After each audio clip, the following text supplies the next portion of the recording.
Hello, my name is Robert Brill. I'm a fibromyalgia advocate and PhD candidate in health psychology, and this is my fibromyalgia podcast series. Today I'd like to discuss pain receptors. Pain starts with the nerves. Pain receptors are found on nerve endings throughout the body, like in the skin, muscles, joints, connective tissues, and internal organs. Pain receptors become activated as a response to a painful stimuli.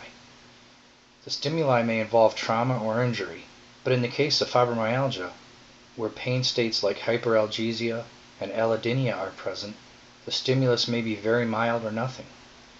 Pain receptors release neurotransmitters when they become stimulated, and these send pain messages to the brain and spinal cord via the nerves. What was just described is called nociception, since the pain receptors in question are called nociceptors. The damaged tissue in question releases second messages including bradykinin, prostaglandins, histamine, serotonin, and potassium, for example. Pain medications have the ability to inhibit or reduce some of these pain transmissions. When this happens, the pain receptors will possibly not be activated, making the pain impulse incapable of reaching the brain, and thereby the perception of pain is reduced or more likely eliminated. The afferent nerve fibers are the peripheral nerve fibers that contain pain receptors. These send nerve impulses or pain messages back to the brain and spinal cord. MS, for example, affects the A delta fibers, known as myelinated nerves, which produce somatic pain, typically arising out of damage to the skin or the muscle. However, the C sensory pain fibers respond to dull, achy, non-localized pain stimuli, which is unmyelinated. These typically respond to visceral pain or internal pains to organs, for example. When second messengers activate the pain receptors, they send the pain stimulus along the afferent nerves to the dorsal horn and the spinal cord.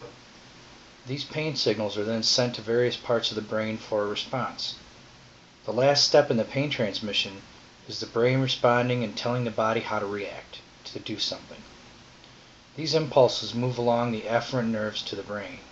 From the brain. At this point, many different substances may be released from the brain and spinal cord that impact the perception of pain.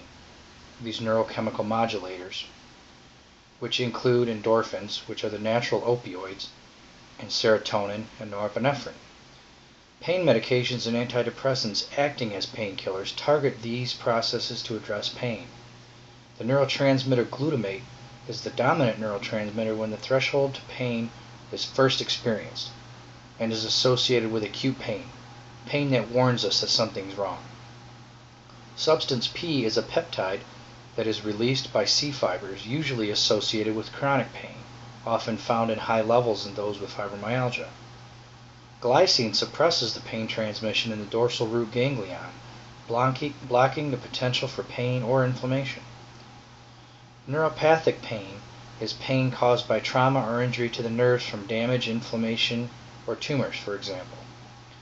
Visceral pain is pain originating in the autonomic nervous system's sensory neurons. This visceral pain is not felt in the discrete locations as pain signals transmitted by the sensory somatic systems are. So pain strikes, activates nociceptors near the injury site. The nociceptors send a nerve impulse response through the spinal cord towards the brain.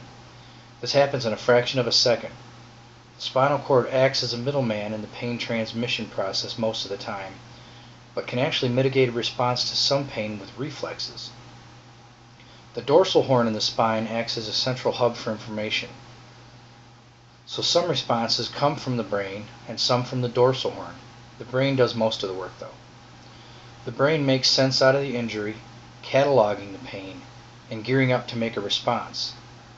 Pain signals first arrive at the thalamus of the brain, where it gets directed for interpretation. The thalamus sends signals to the cortex and limbic system. Then the cortex compares the pain to previous pain and determines its origin. The limbic system releases an emotional response, for example like crying or sweating. Pain is not a simple cause and effect system though. It's impacted by everything occurring in your nervous system, including mood, your past experiences, your expectations, many things that can influence the way you experience or perceive pain. You may have a higher pain tolerance than someone else as a result of previous pain experiences. Acute pain is eliminated when the injury is healed, as a rule, and the nociceptors no longer detect damage or injury. But when pain receptors continue to fire, even in the absence of damage, as seen in fibromyalgia, as a result of the disease or illness causing damage, pain signals are traveling to the brain constantly. The cause of the pain has been eliminated in some cases, but the pain continues. This pain has become chronic and just became difficult to diagnose and treat. Thank you.